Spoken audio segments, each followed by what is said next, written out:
હવે વાત કરીએ સાયક્લોનના સંકટની। ભારત પર મંડરાઈ રહ્યો છે એક સાથે બે વાવાઝોડાનો ખતરો।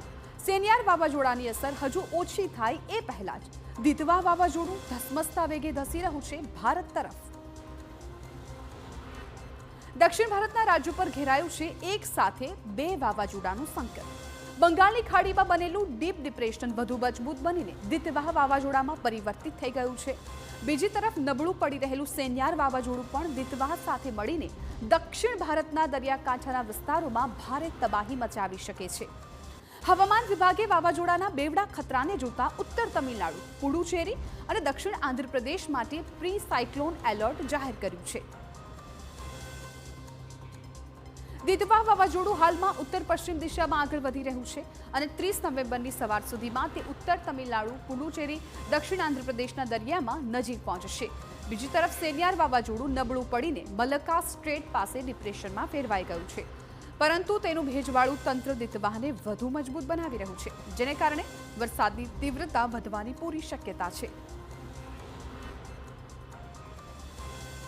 શ્રીલંકા અને ભારત વચ્ચે દરિયામાં વાવાઝોડું બની રહ્યું છે, જે ધીમે ધીમે આગળ વધી રહ્યું છે।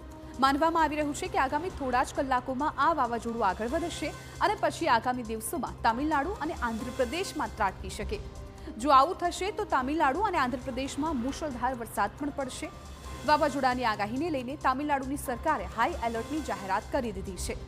રાજધાની ચેન્નઈ સહિત અનેક એવા જિલ્લાઓ છે કે જ્યાં ભારેથી અતિભારે વરસાદ પડી શકે। દરિયામાં પણ ખૂબ જ કરંટ જોવા મળી રહ્યો છે। હવામાન વિભાગે તમિલનાડુ માટે ઓરેન્જ એલર્ટ આપ્યું છે, એટલે 7 ઇંચ સુધી વરસાદ ખાબકે તેવી શક્યતાઓ વ્યક્ત કરાઈ રહી છે।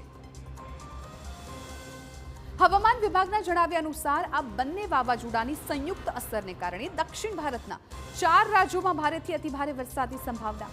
હવામાન વિભાગે જણાવ્યું કે ચક્રવાત દિતવા 2 વાર લેન્ડફોલ કરી શકે, પહેલું શ્રીલંકામાં અને બીજું તમિલનાડુમાં। સિસ્ટમને સતત ટ્રેક કરવામાં આવી રહી છે। આ સમયગાળા દરમિયાન અચાનક પૂર, ભૂસ્ખલન, ઝાડ પડી જવા, વીજળી લાઇન ખેરવાઈ જવી, રસ્તા, રેલ અને હવાઈ ટ્રાફિકમાં વિક્ષેપ થઈ શકે, જેને કારણે જનજીવન ખોરવાઈ શકે છે।